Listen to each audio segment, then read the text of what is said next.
Sarah, can you do roll call? President Bucher, Here. Trustee Brooks, Present. Trustee Hopkins, Here. Trustee Gant, Here. Trustee Faber, Here. Trustee Polly, Here. Trustee Barheit. Here. Thank you. Great. Did we meet open meeting compliance? Yes, it was posted here at Village Hall and on the village website on Friday, April 18th. Great. Trustees, do I have approval of the agenda sequence? Yes. All right. We'll move into public comments. Please address the board. I see there's a lot. There will be no back and forth discussions and there is a 3-minute limit. Kim Roper, please come forward, state your name and address to the record, and please talk into the mic so everyone can hear you. Hi, my name is Kim Roper. I live at 12428 250th Avenue, Trevor, Wisconsin. I've come here tonight, one, to give you a little bit of positive feedback and a little bit of negative. Okay, so my first positive is I don't know Rita very well, had maybe 1 or 2 conversations, but Rita, you did a phenomenal job hiring Cassandra Hiller. I have watched being part of the park board and working elections. I have watched the change in the staffing, the updating, and she has brought it to a whole new level, back to the decade it should be in. Now for the negative feedback. And I want you to take this negative feedback with a positive attitude and grow. That's what I used to tell my staff. So over the last 9 months of coming here, watching it at home or here, I have watched 2 board members who have been completely acting like 5-year-old bad boys on a playground bullies. That would be Billy and Peter.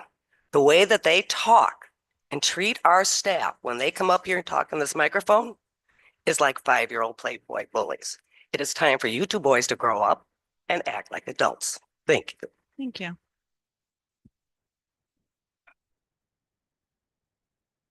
Mike starts with a C on PO Box 237. Please come forward, state your name and address for the record. Sorry, I can't read the handwriting.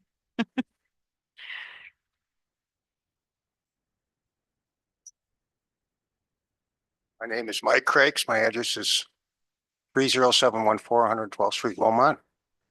And I think I must have marked the wrong thing on the paper because I don't know why I got called up. Well, welcome. Thank you. Thank you. Robert Ross, please come forward and state your name and address for the record.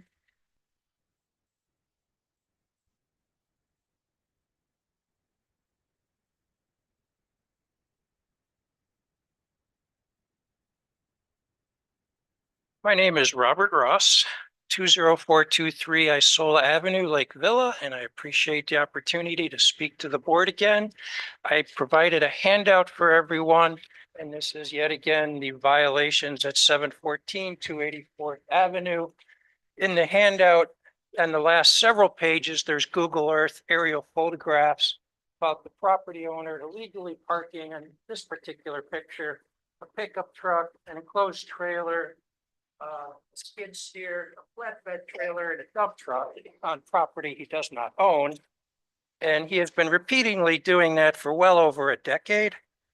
The village improperly issued a garage addition permit, which was later revoked. I provided quite a bit of information, and on the handout, which is several pages in, the permit was null and void, which legally means no permit issued. That is in the handout. The county then issued a new permit for the exact same garage. Prior to issuing the permit, the building inspector approved the plans within 2 weeks of the submittal. Prior to issuing the permit, he changed the status to pending, but the permit was still issued. The permit officially is still pending, but the owner has a valid permit. And the garage, it violates the definition. And that was also something done by the Kenosha County zoning director, where he came right here to try to change the definition of private garage. Private garage, which is in the handout, has the capacity, does not exceed 3 vehicles. or not more than one per family housed in the building to which such garage is accessory. That means for a single family home, you're limited to a 3-car garage. 1 If you- minute remaining. Okay, if you have a 4-unit dwelling, you're allowed a 4-car garage. Very clear. And they tried to say that it somehow limits the number of vehicles you can have based on the garage. There are houses in the village that don't have garages. So how does that apply to them? And he also issued a permit for an attached garage. I met with them in October. They insisted it is not a private garage, but the permit is for an attached garage. Right in the handout, the very first 3 words of the definition for an attached garage is a private garage. So they misrepresented what the garage permit is. It violates the definition. And now my clients who live next door have the neighbor's yard, about this much fill placed in their yard. He has a 4,500-foot driveway. Thank you, Mr. addition, Ross. and I just like to know how it's going to be removed. This is probably my 4th or 5th time. Thank you. Doreen Daniels, please come forward and state your name and address for the record.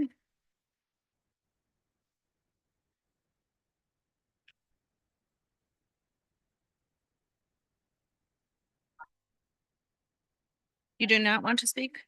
Okay. How about Susan? Last name starts with a G. Okay. Jenny? Okay. And that would be, how about Myron, Chris? All of you, all righty. Mr. Langle, I put my name on there like the other Mike, okay. because that was. We need, I think we need a table tent that says, please sign in if you wish to speak. Okay, all right. Dean Elfring. Chris Leaker, gotcha. Chris Klumko, same. How about Craig? Yes. Which one? You didn't mark it. Okay, so we'll, and all right, so then that's it for public comments. Okay. Thanks, everyone. All right, we will go into president's comments. So first I want to welcome our new board member, Angela, to the board. I hope you have thick skin and you're ready. Thank you. But hopefully we will make you feel welcome and feel free to ask questions. I also want to, I see that Doug is here and James Wiki, and also again, thank you for running. And also to thank Jared, who is no longer on the board, for his service to the village. We will be having a meeting on Wednesday at 3:00 on wake boats, wake surfing presentation. Or sorry, 3:30 p.m. Here at Village Hall, if anyone would like to come to that. That's all I have. So we will go into number 8, trustee reports, 8.1, public safety liaison. Nothing to report. Okay. Number 9, presentations, petitions, communications, discussion and possible action on the following. 9.1, recognition of Judge Langle for his 20 years of service. So I'd like to invite you, Mr. Langle, to come forward, please. And we have this lovely plaque here, and it says, in honor and recognition of 20 years of outstanding commitment and distinguished service as judge to the village of Salem Lakes. We want to congratulate you on your retirement and say good luck, and we hope you have a lot of fun. And I'll open it up to any of the trustees who want to say anything. You're welcome. You meant a lot to us, okay, Mike. I was here when you were elected and you've done an excellent job. And it was quite a night that night, and so you may recall. It worked out really well. 21 years. Oh, so. Thank Mike. you. Yeah, thank you. for putting me in here, got me in here. We'll raise one. That process. Thank you very much. Mike, thank you.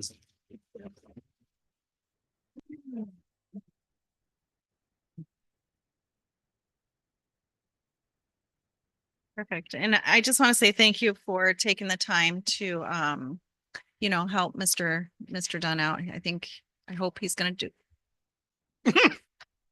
The new judge? I was like, did I say something? Was it the wrong? Yeah. And I guess can we just introduce? Yeah. So.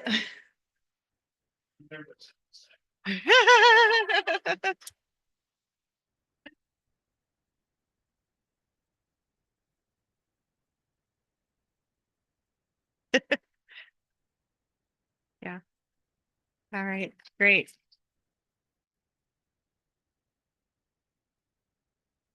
Okay, we'll move on to number 10, Treasurer's Office discussion and possible action on the following items.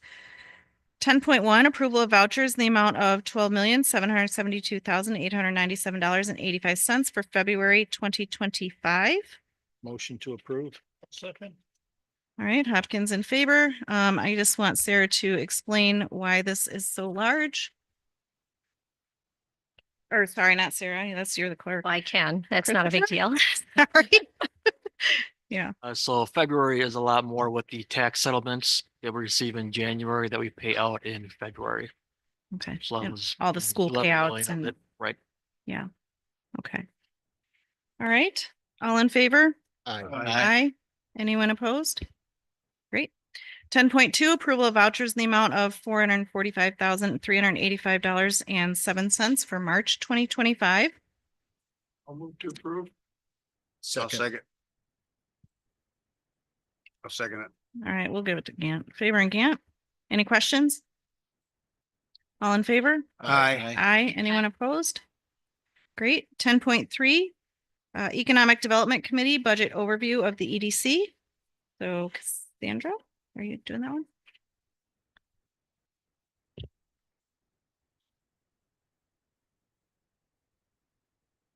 Is this on? There we go. Okay.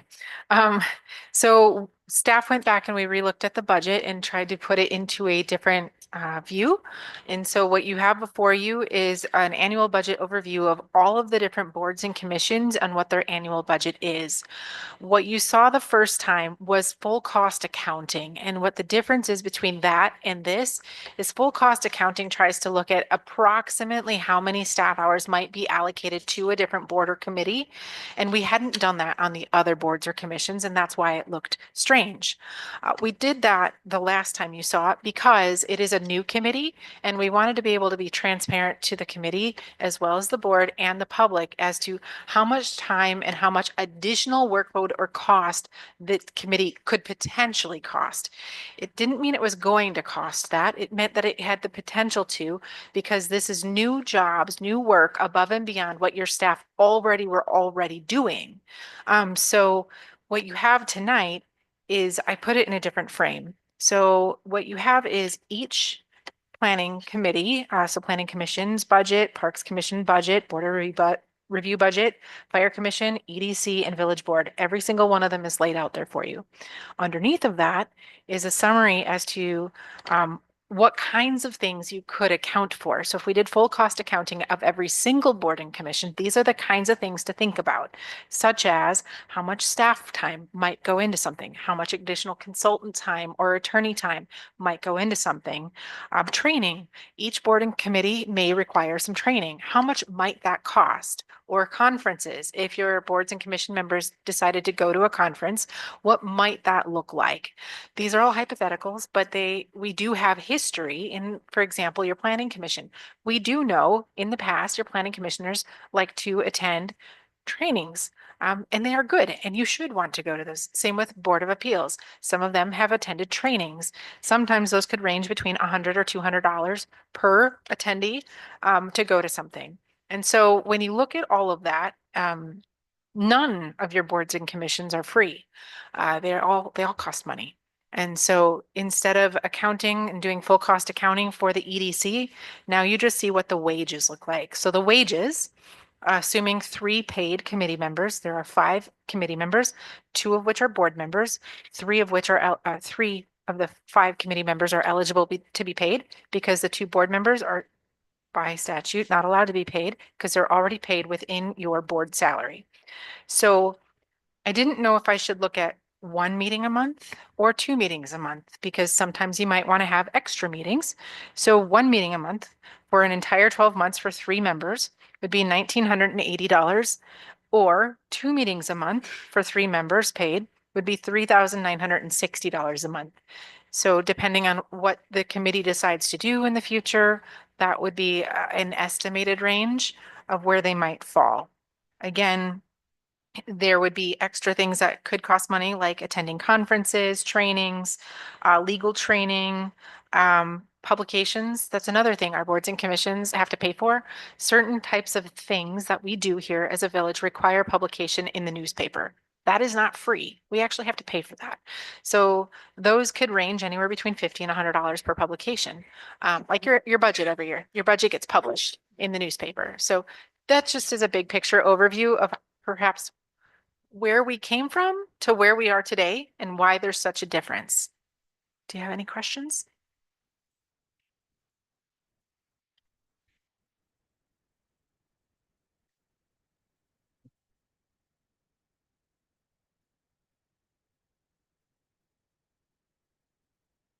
All right, thank you. Thank you.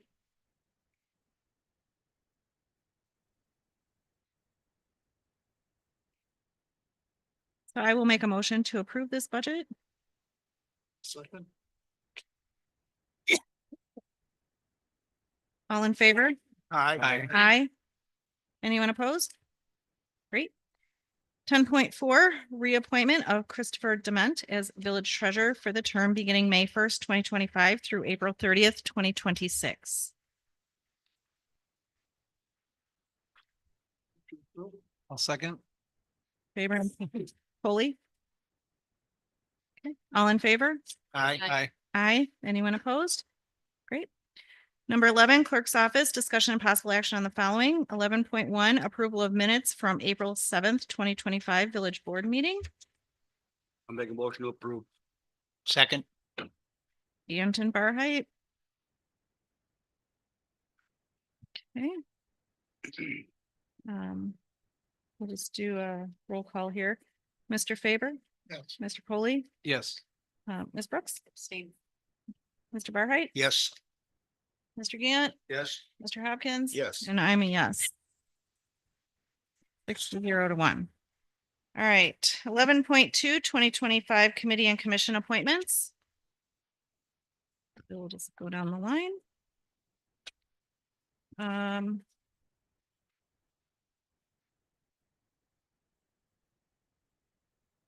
right, the first one we are going to do is the Board of Appeals. This is a 3-year term. Village president appoints, majority vote needed, and the president appoints the chair and vice chair. So my first is I would like to make a motion. How do we do this? Because do I have Time. one and I can make the motion? Yeah. Okay.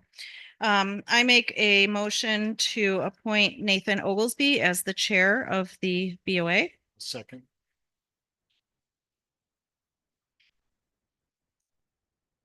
All in favor? Aye. Aye. Anyone opposed? I make a motion to appoint Mark Sheen to the second position on the BOA. Second. All in favor? Aye. Aye. Anyone opposed? I make a motion to appoint Adam Miller. I'll second.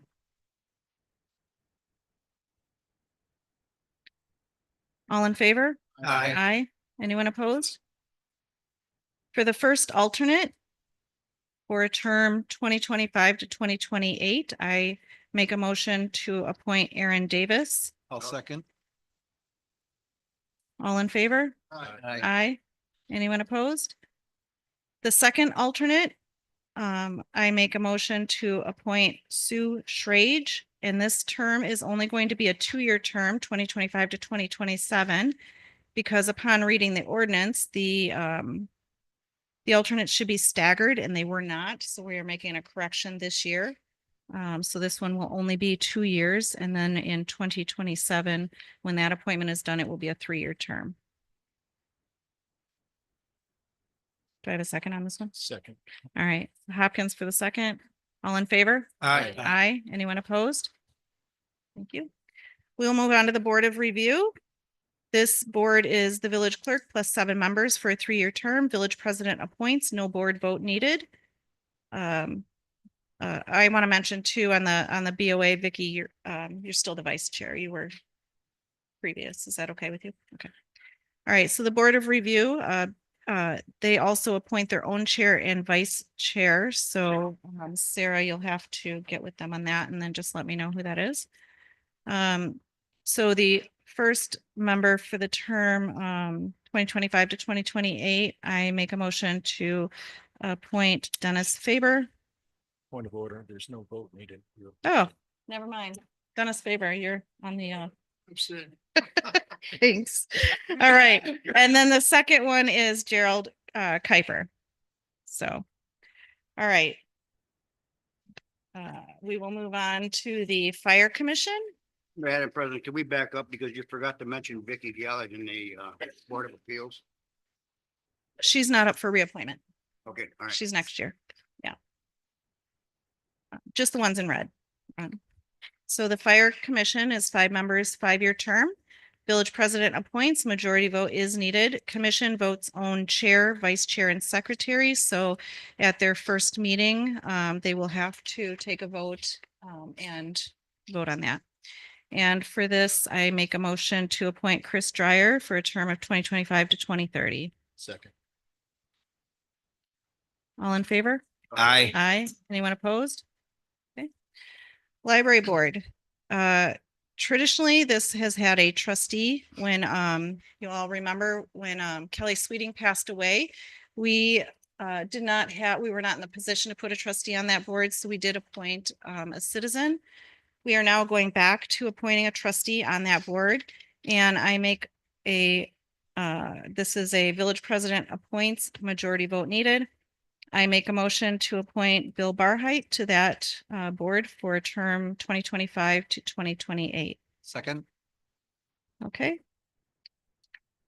All in favor? Aye. Aye. Abstain. Thank you. Abstain, whatever All you right. want to call it. Great. Park Commission, 7 members, 3-year terms, village president appoints, majority vote needed. I want to call something out to this because I don't think in the past this was brought up. However, the ordinance does state for the Park Commission, they cannot serve more than 3 consecutive 3-year terms, so a total of 9 years, without a lapse of 3 years before reapplying. This was changed in 2019, so we are starting this rule as of 2019. So I make a motion to appoint Lisa Jensen to the Parks Commission. Second. All in favor? Aye. Aye. Anyone opposed? And then I will make a motion to appoint Mark Eberly for a term 2025 to 2028, and this will be his last as he will have reached the 9 years. I'll second. All in favor? Aye. Aye. Anyone opposed? All right, we'll move on to the Plan Commission. 7 members, 3-year term, plus 2 alternates for a 1-year term. Village president appoints, no board vote needed. Village president appoints chair, commission appoints own vice chair and secretary, so they will have to do that at their first meeting. The first member that I'm going to appoint to this board is Joe Day as the chair. The second member is Ross Swartz. The third member is Brian Lamanna. And then as alternates, first alternate, Roger Johnson for a 1-year term, and second alternate would be John Walker for a 1-year term. Thank you.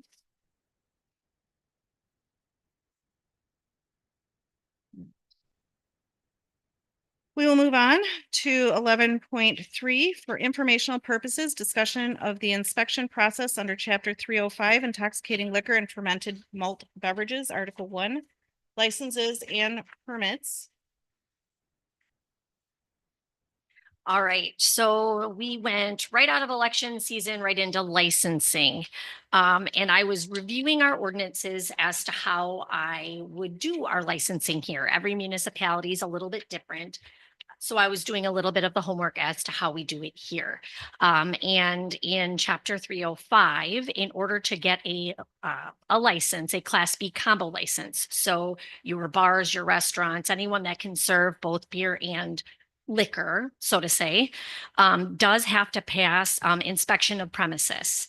It does state in here that it has to be inspected by code enforcement, the chief of fire or rescue or designee, and then the Kenosha Division of Health.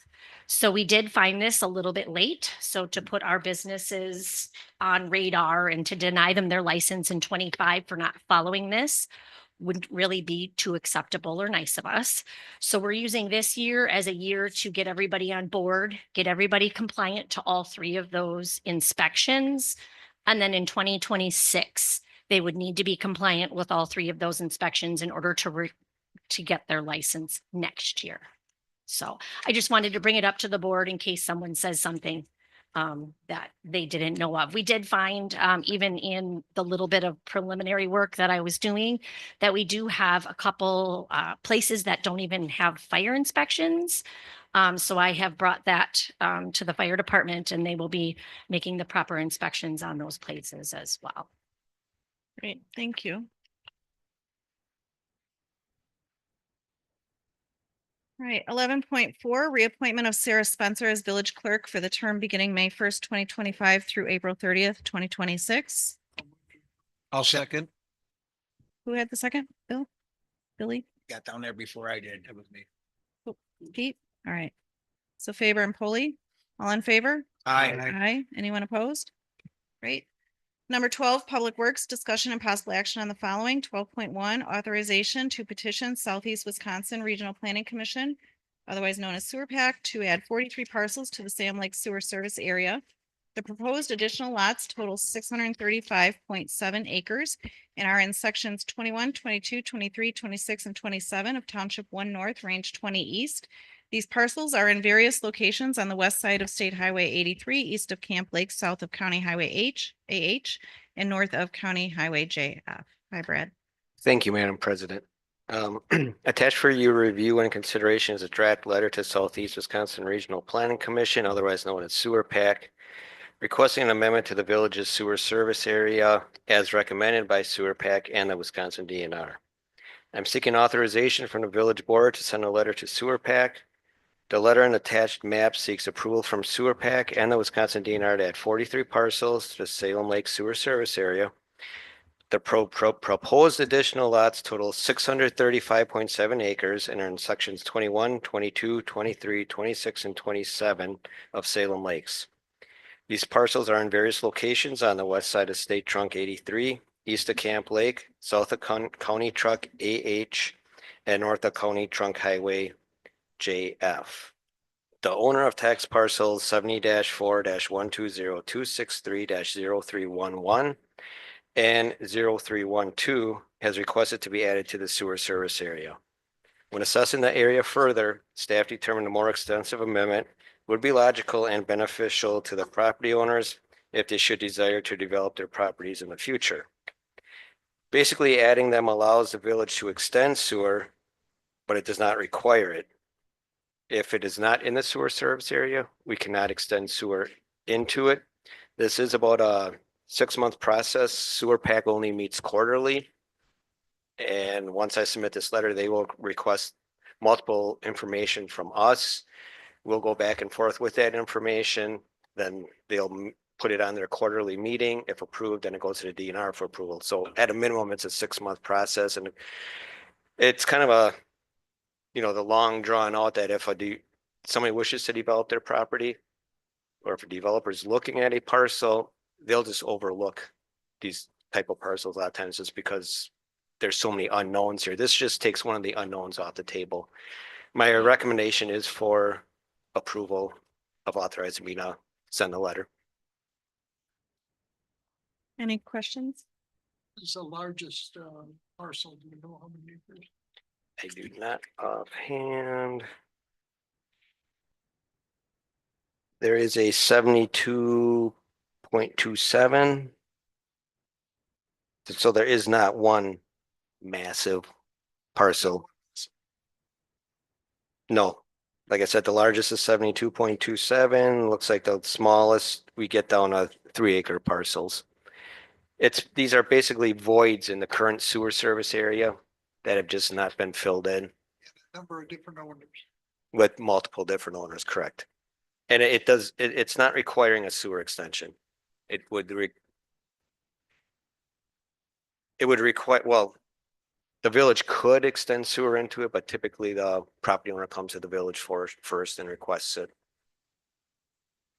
Because in the past, we've asked that the developer to extend the sewer, and then we know that over, we won't put it in the sewer service area. But this sounds like a different situation. This is just basically changing the map to say, if desired, we can add sewer to it. Who's gonna pay for it is more than likely the developer at that time. Yeah, I'll make a motion to approve. I'll second. Question? Question? Yes. I'm kind of leery opening up so much more land up sewer. I'm in more favor of doing a smaller ones. That way we can have a little more leverage over development. I'm just not seeing the use for all it is. It could be quite big if we get another big crunch of building. Like I said, this is just filling in voids of the existing sewer service area. And it is not, I would not, in my opinion, sewer service area is not holding any leverage over a developer or a parcel owner. As a village, it is still your choice if you want to extend sewer or not. This would just allow the village to do it without having to go through the 6-month process in the future. So we wouldn't fall into a case where if a developer came along, we would have to approve because this was in existence. This doesn't put us in that position. We would still have to approve the sewer extension and go through that whole process. But I mean, once this is done, once we do this today, if we were to vote yes on this today, would that put us in a position that we would have to approve a development for that No, parcel? no, not at all. Any other questions? Okay. All right, so we have a first by trustee Faber and a second by trustee Hopkins. All in favor? Aye. Aye. Anyone opposed? Aye. Okay.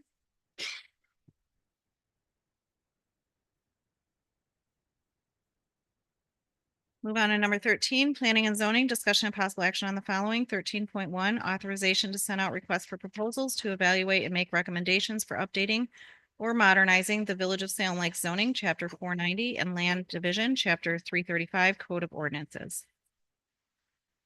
Thank you, Madam President. Attached for your review and consideration is a draft request for proposals to update the village's zoning and land division code of ordinances. Staff is looking for authorization to send out requests for proposals to evaluate and make recommendations for updating or modernizing the Village of Salem Lakes, chapter 490, and land division, chapter 335, code of ordinances. The village board allocated $65,000 under account 10-22-52208-001 zoning code updates in the adopted 2025 budget for this effort. During the budget process, the village board directed staff to wait 6 months before we hired a consultant, as it would allow time to establish a committee to assist in the review of our existing ordinances, as well as to provide guidance to staff and the consultant as to what changes may be beneficial. If the village board approves this RFP, it will be posted for at least 6 weeks to collect multiple proposals. After proposals are collected, they will then be reviewed for qualifications and references will be checked. A recommendation as to which firm is most qualified to assist our village would come back before the board for action in July. This would be 8 months after the budget was approved.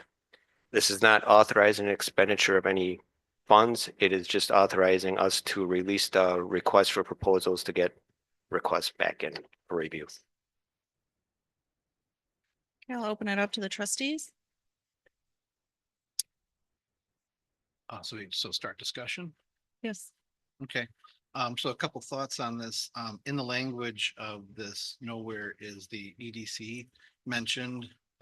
Tonight on 10.3, we just approved the budget for the EDC.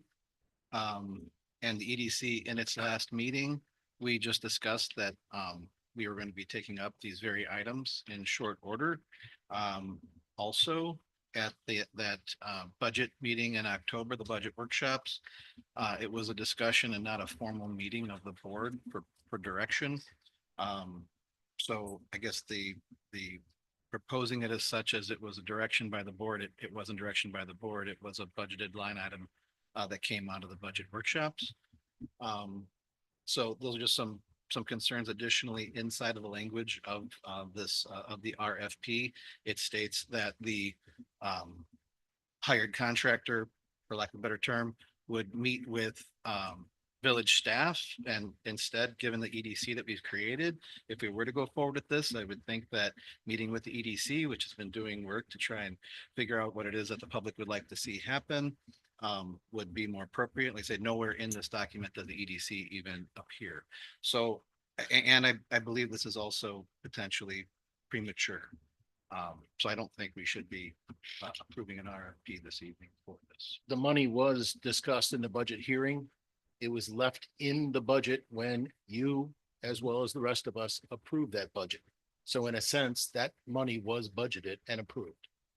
Second, how come the planning board isn't involved with the zoning updates as opposed to just the EDC? I think that we haven't gotten that far into it. As you know very well yourself, that the EDC is in its infancy. You've been at the EDC meetings. Yes, I have. And I guess we're 4 months into this, coming up on the beginning of month 5. And with this authorization to go off with RFPs, it's nothing more than just that. Getting a request from various vendors who 6 weeks from now, when we open them, come back. You may like some, planning board may like some, who knows? There's no harm, no foul here in going off with the RFPs. Do the RFPs cost any money? Just staff time. Okay. And the draft RFP is in your packets. Madam President, I would also implore that the planning board itself is included in any discussion with zoning updates. Whereas I have not heard that mentioned yet at any of the EDC meetings. But what you have heard is the beginning stages, the framework. We haven't got to dig into that. So, And and we're put that in still the at the, proper framework that we haven't reached that point yet. but we're still there. We're still at the beginning. And this is just one more step in that beginning.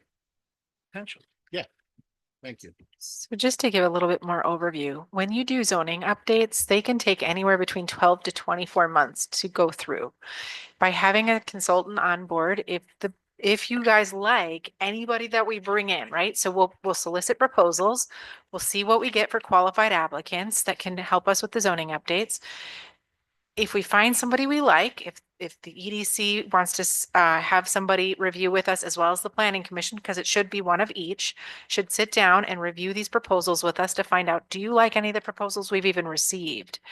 That consultant would then work with both committees to go through all of our zoning ordinances over the next 12 to 24 months. They would take the feedback given to them by both committees and they would put that into a usable format. That way, at the end of the 12 to 24 months, however long it takes, you have a usable document that you can then pass.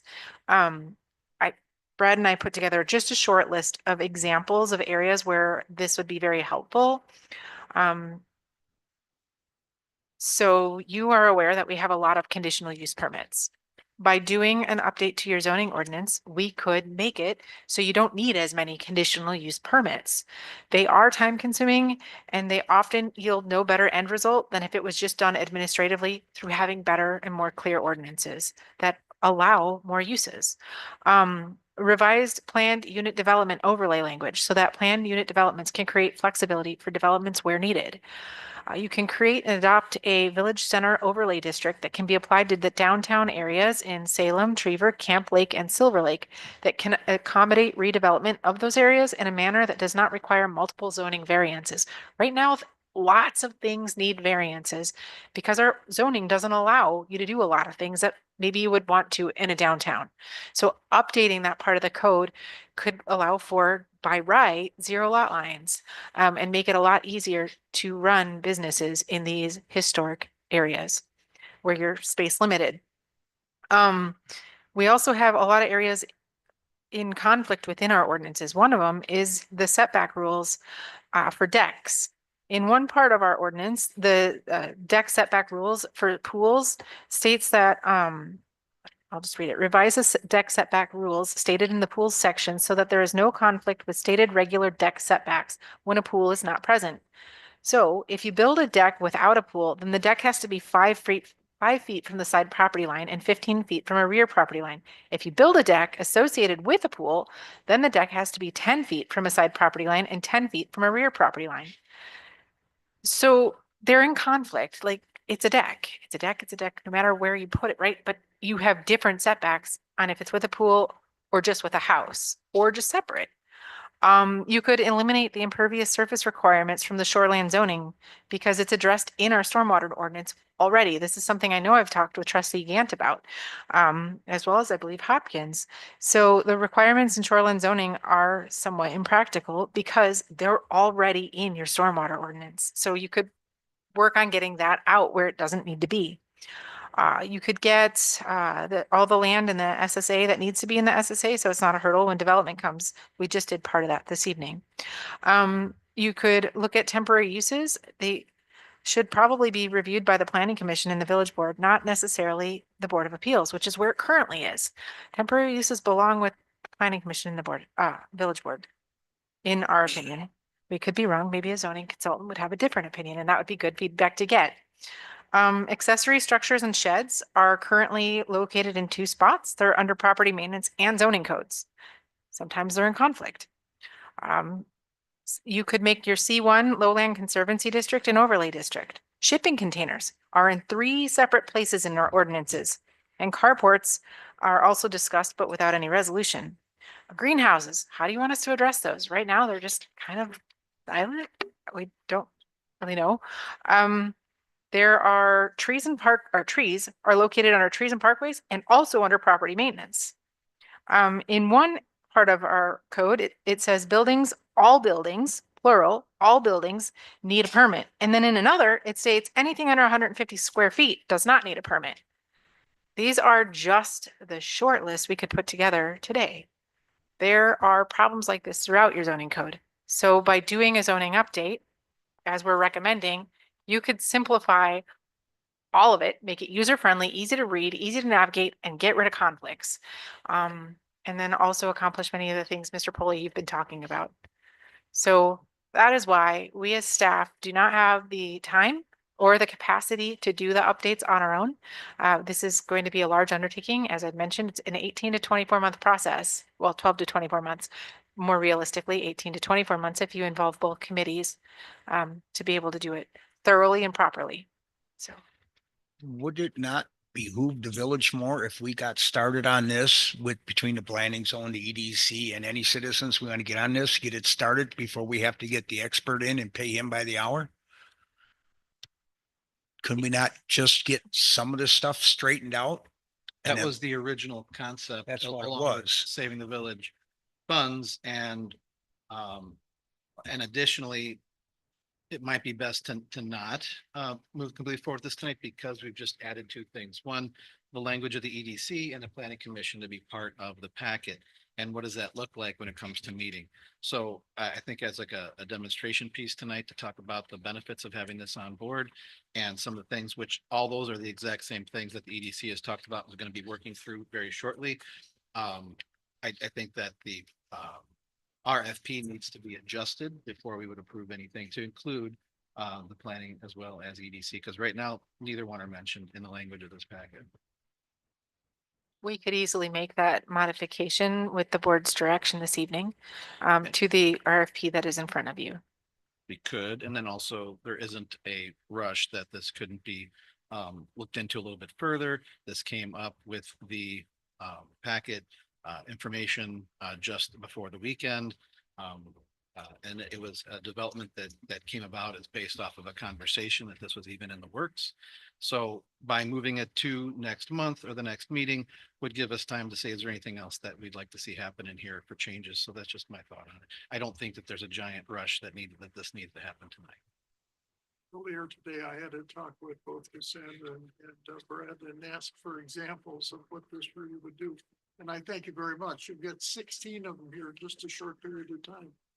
The historical or the village center overlay. Many years ago, we talked about a historical overlay to handle places like downtown Wilmot, downtown Salem, and it's just never materialized. It's been overlooked. But I do feel and agree with comments that were made here now that we do have this new committee and planning and zoning, and we have identified things that they want to take a look at, to give them a chance. They may look at it and say, you know, I can see where we could use some help with doing some of this, so I'm not opposed to supporting this for a while. The solicitation of someone to give these two boards the opportunity to work together and see how they feel about it. I kind of disagree. I don't see any harm in getting RFPs. We're not spending any money. The only time that's going to be wasted is yours, I think, right? And it's not committing us to anybody to do anything right now except for staff. So we can always look at the RFPs, decide whether or not we like them, and then make changes or adjustments to those ones once they've come in, and not delay the time anymore, because it sounds like time has already been spent waiting with the budget to approve something. Is it normally a by hour with the person, or is this you give them a budget, this is it? Or is it normally when if we do an RFP, it's an hourly wage? The RFP is running as a not to exceed, but typically consultants work by the hour. But that's generally how they do it. It's usually an hourly fee, like a lawyer, it's usually an hourly, and they give you an estimate of what you think it was gonna be. So the more we do in-house. That's what I'm like, the more we do Yeah, in-house, so the less more- we gotta have him. And that would be the goal, is as much as we can do in-house to do in-house. But we would suggest a consultant to guide us that has done this before. Before you enact them, for sure. Oh, definitely. Because he's gotta he's gotta make sure everything is legal and how you word it and everything. I understand that part. I just thought we could get some of this done before we get a person, so he knows, well, look, it's not gonna be as much work. We got a lot of this, or some of the key points that you guys looked at and what the two different boards look at and go, okay, these are the points we really gonna need help on. Before you would even have anybody on board, it would at least be, hypothetically speaking, August. You're probably looking at least at 3 more months before they'd even be on board. So you've got 3 more months, May, June, July, of working as committees to continue to work on a list, identifying additional things that you'd like to be working on, going through the interview process with consultants, identifying which one you want to move forward with, bringing it back to the board for approval. In the RFP, we've asked the consultants that provide proposals to also provide examples. So you can see what kind of work they've done before, and you can even call their references to find out how they were to work with. So it is a number of months process still from today, once you put the RFP out, before you would even bring somebody on board.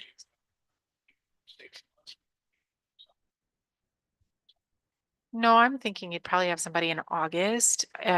You could even state as a condition, so if you find somebody you like, after doing your request for proposals, 6 weeks it's out on the street, another 4 weeks to review it. When you find somebody, you got to get it back on the board agenda, so it might be a couple more weeks after that before it gets onto a board agenda. Like I said, you're looking probably at 3 months before it even gets back in front of you. Once the board makes a decision, we like firm X, then we then go and negotiate with the firm X. Well, hopefully you have an agreed upon price before you then. But then you would then say, we're ready to hire you. We'd like you to start September 1st. So you don't even have to start it in August. You could, in the board meeting, say, we want to hire this firm. We want them to start September 1st. So there is a lot of flexibility in this process to delay it further, but not delay the process of at least soliciting for those proposals, reviewing those proposals, and ensuring that we have the right person on board to help us walk through updating our zoning ordinances to make them more user-friendly for our entire public. I would just feel better if we had time to massage the language of the RFP instead of rushing into that tonight. Like I say, it all got dropped in our lap on Thursday or Friday without any communication prior. So that's just where I stand. I'll make a motion to approve the request to submit or send out for RFP for the as written, with the understanding that we're not committing funds to any organization or person, and it's strictly for proposals, and that the language, once we start getting them back in, if both the EDC and the planning have a target list that they can start working towards, see where this individual, if we identify one, can assist. But as I said before, the money has been approved because the budget was approved by all except for Trustee Brooks. I'll second that. And my comment will be, in the meantime, it gives the planning and zoning and EDC the opportunity of working on this like this. And Get it started. and sees how they can massage this group if we do elect to go that way. And It's gonna give them some time to make some decisions and what we have to do, correct? Right. Any other comments? Trustee Gant, Yes. trustee Hopkins, Yes. trustee Faber, Yes. trustee Polly, No. trustee Brooks, Yes. trustee Barheit, Yes. and I am a no. Motion carries. 13.2, request from the Village of Salem Lakes, 9814 Antioch Road, Salem owner DNA Motors, Mark Otovic, 6100 North Lake Drive, Whitefish Bay agent for a conditional use permit to allow for used vehicle sales in the B3 Highway Business District on important portion of 9814 Antioch Road, Salem, Wisconsin, 53168. Tax parcel 704-122-330205. For informational purposes only, this parcel is located on the west side of State Highway 83 at the intersection with 98th Street Village Hall. And I will invite Andy first, and then we can, if anyone, the applicant that is here, if they would like to speak after you're finished. Okay, thank you very much. Yeah, so we had this item come before the Plan Commission last Wednesday. And it did, as you can see from the information that you have before you, it did get approved 7-0 unanimously. The conditions were put in place. This is for a conditional use for vehicle sales. This is on the property, well, it's on this property. This is the portion that's where the old rescue building was. And so all the conditions were reviewed and discussed at the meeting at the Plan Commission. As I said, it was passed and passed unanimously.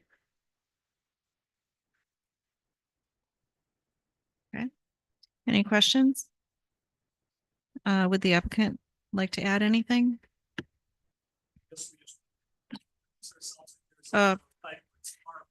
You'll need to come forward and The owner of DNA Motors. can you state your address, please, for the record? And my partner here, Craig Pamphil. My name is Marko Otovic, so it's Marko, Okay, like Marco Polo. Marco Polo. Probably never heard of that one before, right? So anyways, yeah, we just, I guess, wanted to introduce ourselves and show the appreciation of the village and working with us. It's been probably like a few months since we kind of like started the process, looking at the property and getting everything set up for now. Our mission is to establish a long-term profitable business here in Salem Lakes, and which is dedicated to serving the community and providing exceptional value and service for everybody in community and outside.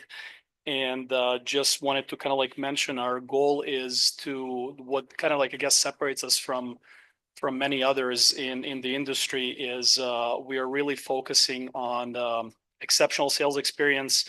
Most of the sales are going to be conducted per appointment here. There is not going to be a major service center set up. We're going to be outsourcing our services to a local automotive shops in the area. Besides the basic safety work and obviously a detailed work in prepping the vehicles for sale. Most of our, as I mentioned, sales are going to be coming from per appointment, no pressure sales.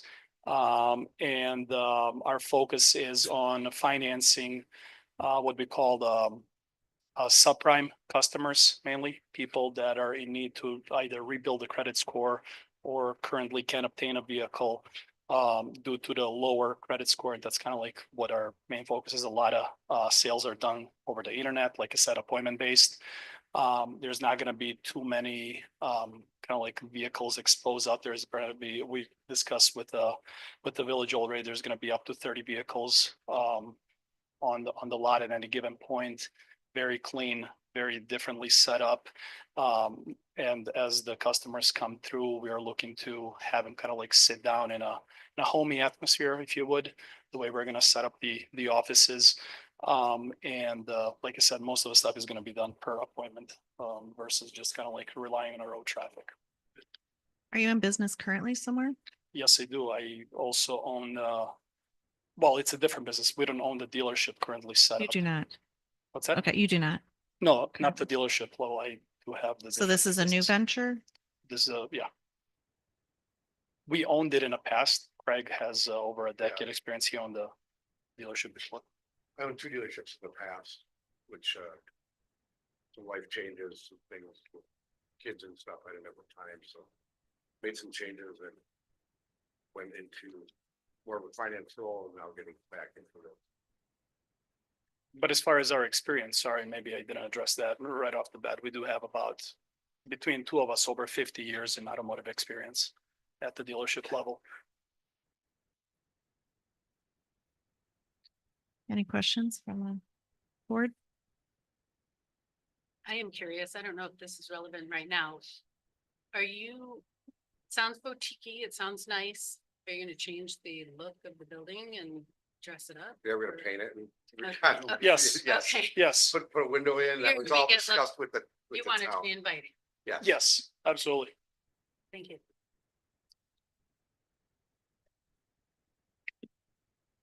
Any other questions or comments?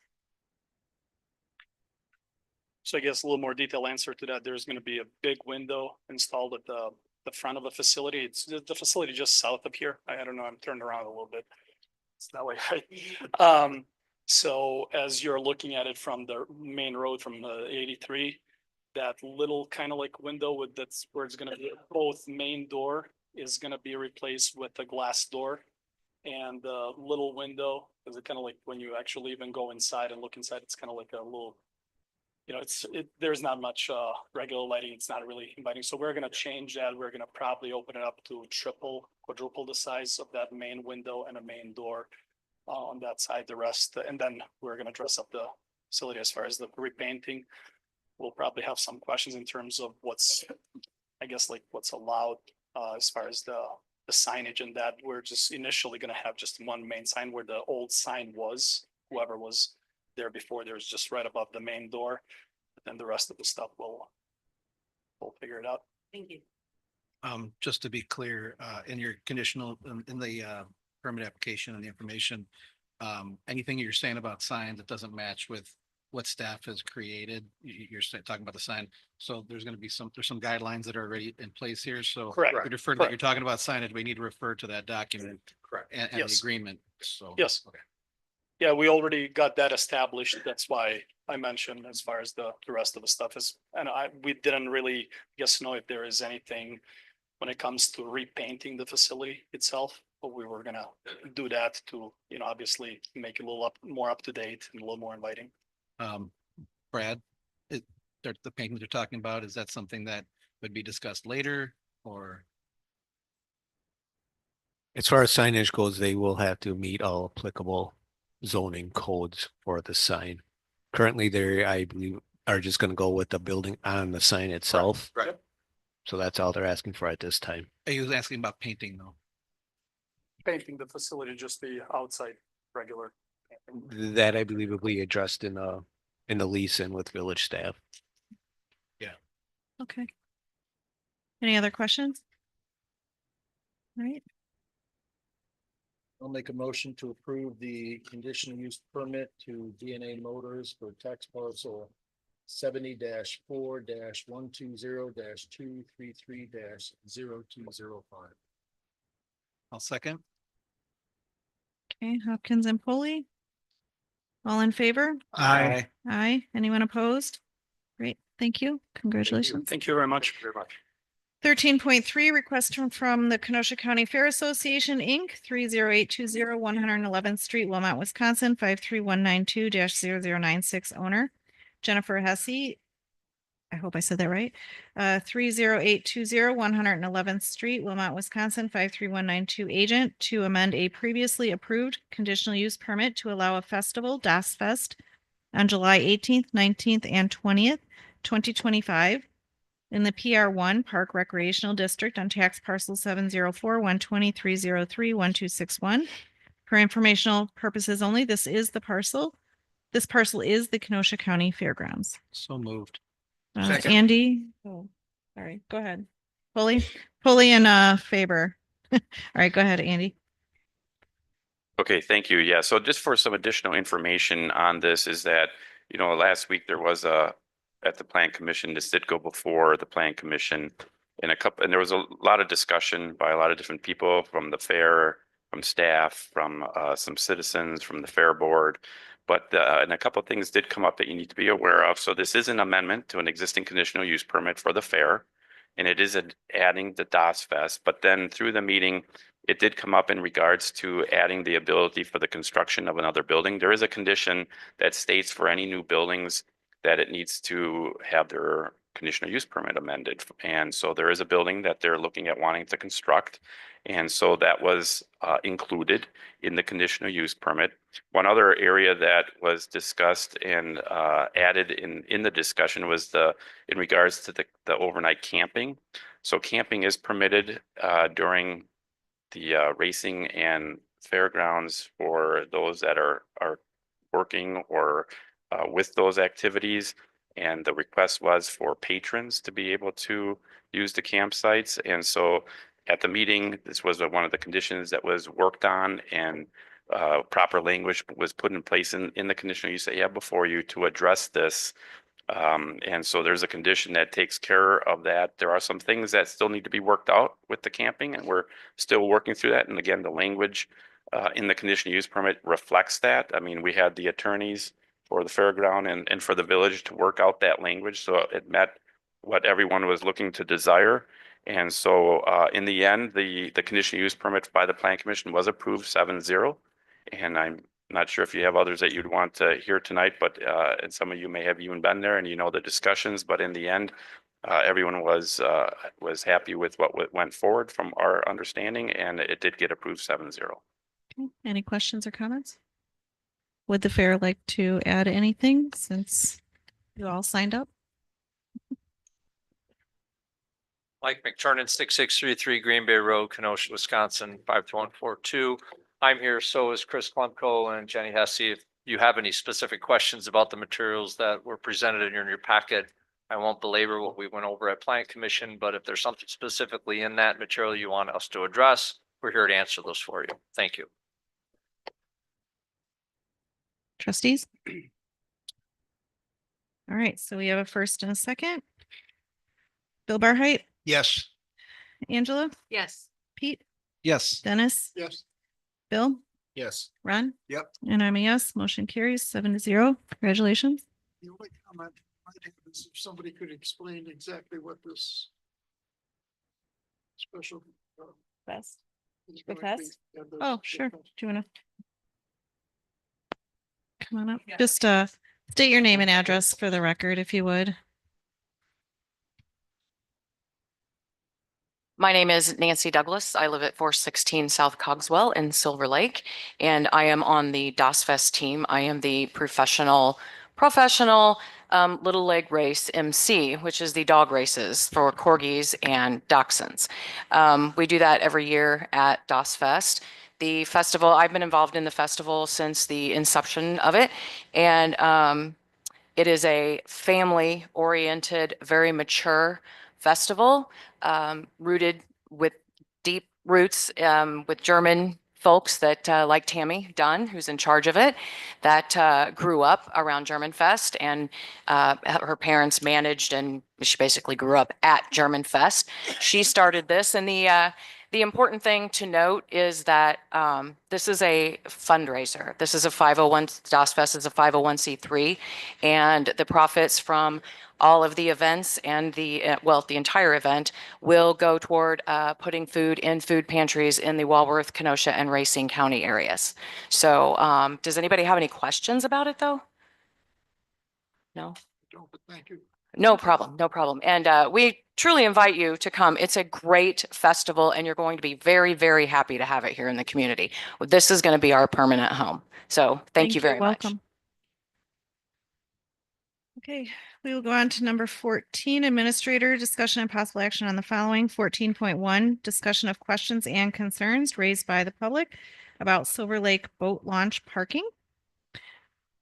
Oh, so sorry. Yes, Chris. Go ahead.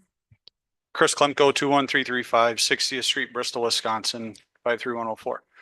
Last year, we came before you for a amendment to our conditional use permit for 5 nights to go past curfew on the racing. That was passed and it was never added to our conditional use permit. Oh, So I would like to get that fixed. changed because it was done back in June and it never got added to our cup. So, Can we make sure that that is part of that? Thank you for bringing that to our attention. yep, thank you. Does, sorry to jump in, does 5 cover it for this season? I will cover. He can't ask for any more right now. Yeah. All right, 14.1, discussion of questions and concerns raised by public about Silver Lake boat launch parking. So I asked for this to be added to the agenda because I've gotten several requests from several members in our community that they would like us to consider permit parking to allow a certain number of boat launch parking, and this is the boat launch across from the BP. They said in the past that they were able to park on Harm's property. So because I had gotten several questions on this, and as you know, we don't have any parking except for the public boat launch, which is at the park. I put this on as a board discussion, and I know a lot of you, this was before my time. So you have insight into this, and I didn't know if that was something that we could, should, would entertain, and if so, thoughts on how and what.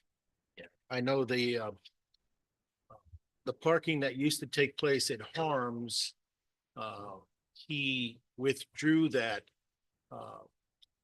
ability because he was experiencing a number of damaged vehicles as a result of some of the parking. And as such, Harm withdrew his offer to allow parking for that particular boat launch. There is no parking in and around that area to speak of. And even if we went with a permit where that would go, it's going to be abused. And that's what led to the signs up there now being posted, no parking tow zone, because it was abused. And we've had, I don't know, 4 or 5 cars last year I know were towed They went so far as to push them, the trailers, all the way over to Horm's garage. And then of course, you had those who thought they'd get creative and they unhooked their trailers from their vehicles, locked the hitches, and the sheriffs will tell you that without a license plate, they can't ticket. Correct? Lieutenant Gilly? Okay. Well, that was the answer we got. The whole area has been in turmoil because of the launch. And I'm not to say we should get rid of the launch by any means, but there is no easy answer. Because once we posted the streets in and around the launch, they moved down to the grade school. And then the grade school had to post it as well because they were having damage done down there. So 6 one, half dozen the other, where do you put it? We don't have a location that's village owned for any sort of permit parking.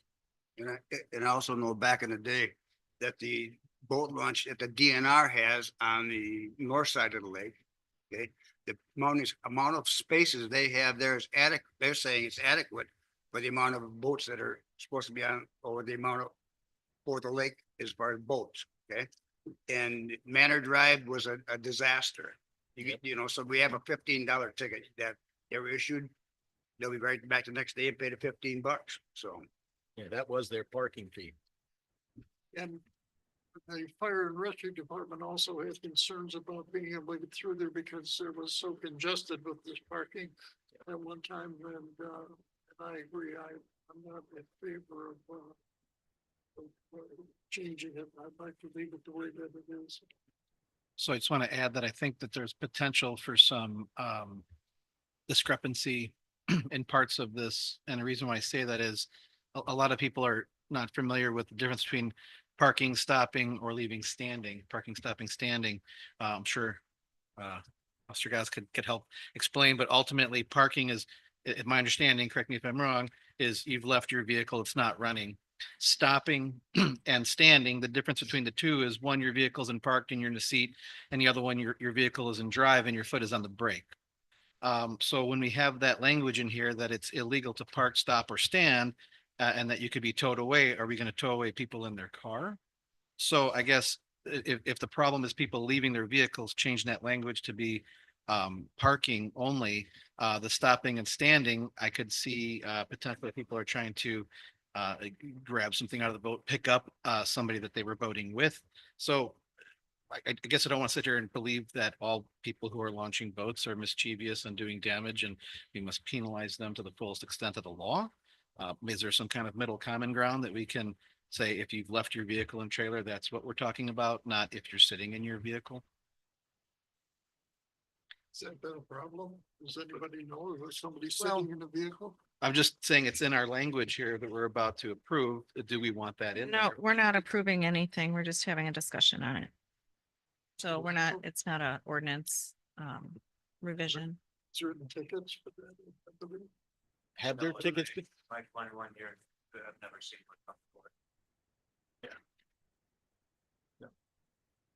Just so I can understand, do they want parking there because it's free to launch there and they don't want to pay parking at Silver Lake Park or elsewhere? Because they're local residents and usually the Silver Lake Park are people from out of town and so it's already full. And they would like access to the lake that's in their community and they don't have anywhere to park. And that was the request. So Thank you. I just said I would put it on for discussion and discuss it. So On really hot days, it's obvious that the parking lot, the DNR parking lot is generally full. But on many occasions, when I've checked, when there's been boat or vehicles parked there illegally, I've taken a ride over to the boat landing and there's adequate spots many times. I'm not saying always naturally, but yeah, there could have accommodated places at the DNR boat landing. so I mean, maybe in the future, when we get to Silver Lake and looking at what we can do to revitalize that, we could maybe look at something for boat parking. If there's room, but it sounds like the consensus is leave as is. I know a couple years ago, we even looked at buying an extra lot of kind of kitty quarter from Harms there, and the guy, he wanted, oh yeah, he'd sell it for an astronomical amount, but anyway. Okay. Lakes do have carrying capacity, and Silver Lake is a premier lake. Yeah. It's very highly populated, and in the summer over, to be honest. Yeah.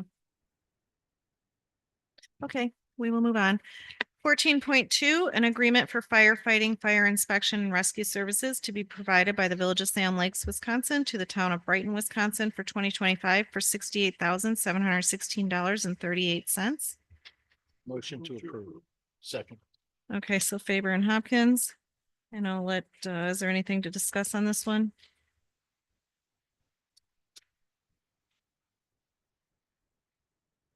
So we've been in a contract since 2022 with Brighton to provide them fire and rescue. This is a continuation of their existing terms and conditions. It had a 2% annual escalator put into it, so we will be in contract if you agree to it for one more year. It will end at the end of 2025. In 2025, which we're currently in, we will renegotiate the terms and conditions for service for 2026. I have no other information to add. Okay. All in, This would be interesting, the number of calls that we do there, and we do share that with Kansasville. Yes, so we only serve half of Brighton, and so when you look at our annual call log, Brighton, the half that we serve only uses a maximum of 4% of our total call volume of all calls that we serve out of the Salem Lakes Fire and Rescue. So it's a very, very small percentage of our calls that actually go to Brighton. Great. Thank you. All in favor? Aye. Aye. Anyone opposed? Great. 14.3, resolution 2025.4-93, requesting the Department of Natural Resources reevaluate the navigable water determination of the drainage ditch located on the Kenosha County Fair Association's property, parcel number 704-123-03-1261 in Kenosha County, Wisconsin. Ramsey, would you like to just give I'm not going to read the entire thing, but can you just kind of give a summary of it? And, Because the board is aware, questions have been raised whether or not this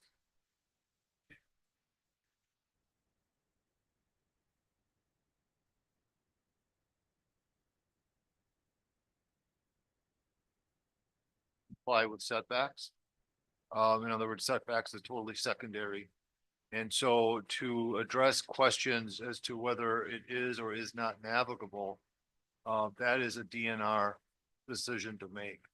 And it's not one for the board to make. So in other words, this resolution cannot come out and say that you are hereby declaring it not navigable.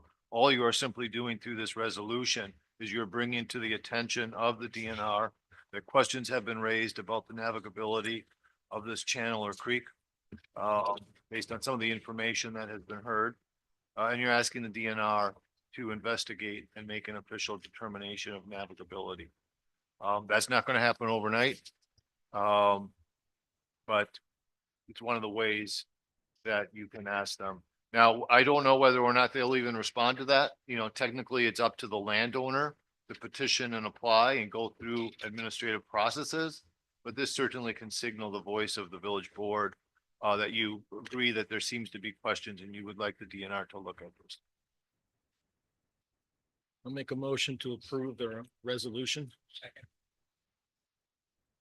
okay, Hopkins and Barheit. Any other questions or comments?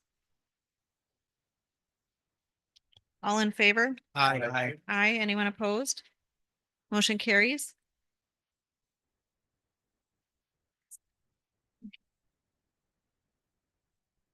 All right. And the fair is certainly welcome to get a copy of that. If you would just contact the clerk anytime tomorrow and she will get you a copy. Number 15, closed session pursuant to Wisconsin statutes 19.85 sub 1 sub E, deliberating or negotiating the purchasing of public properties, the investing of public funds, or conducting other specified public business, whether competitive or bargaining reasons require a closed session. Specifically 704-120-214-0220 on 269th Avenue and 704-120-213-0575 on 278th Avenue and 704-120-074-3460 on Maple Street. And 15.2, closed session pursuant to Wisconsin statutes 19.85 sub 1 sub E, deliberating or negotiating the purchasing of public properties, the investing of public funds, or conducting other specified public business whenever competitive or bargaining reasons require a closed session and pursuant to Wisconsin statutes 19.85 sub 1 sub G, for purposes of conferring with legal counsel for the governmental body who is rendering oral or written advice concerning strategy to be adopted by the body with respect to litigation in which it is or may be involved, specifically concerning terms, conditions of contractual rights and obligations with the Village of Paddock Lake regarding debt service credits and ownership of the heavy rescue fire truck under the parties' agreement for firefighting, fire inspection, and rescue services to be provided by the Village of Salem Lakes to the Village of Paddock Lake. Motion to move into closed session. I'll second it. So Hopkins and Gant, Bill Barheit, Yes. Angela, Yes. Pete, Yes. Dennis, Yes. Bill, Yes. Ron, Yes. and I'm a yes. We are in close. Please turn your mics off.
Oh, Ron's not here.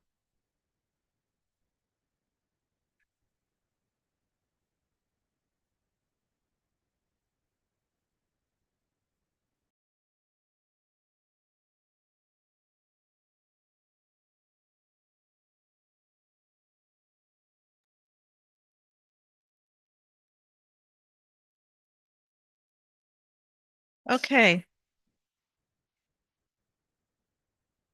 15.3, reconvene into open session pursuant to Wisconsin statutes 19.85 sub 2 for possible additional discussion and or action concerning any matter discussed in closed session. I made the motion. It was seconded by Billy Barheit with a unanimous vote to go back into open session. Madam President, I make a motion to proceed for staff to proceed as discussed on item 15.1. The deliberating and negotiating on village-owned properties. Seconded. All right. Bill Barheit, Yes. Angela, Yes. Pete, Yes. Dennis. Yes. Bill, Yes. Ron. Yep. And I'm a yes. Motion carries unanimous. And Madam President, I make a motion to place on the next village board meeting agenda, the Paddock Lake Fire Services contract for discussion up to and including terms and conditions, including the possible withdrawal of the from the contract. I'll second. Okay. Hopkins and Gant. Bill Barheit, Yes. Angela. Yes. Pete, Yes. Dennis, Yes. Bill, Yes, Ron, Yes. and I'm a yes. I make a, oh, go ahead. make a motion to adjourn. Second. Hopkins and Barheit, all in favor? Aye. Anyone opposed? All right, we're adjourned.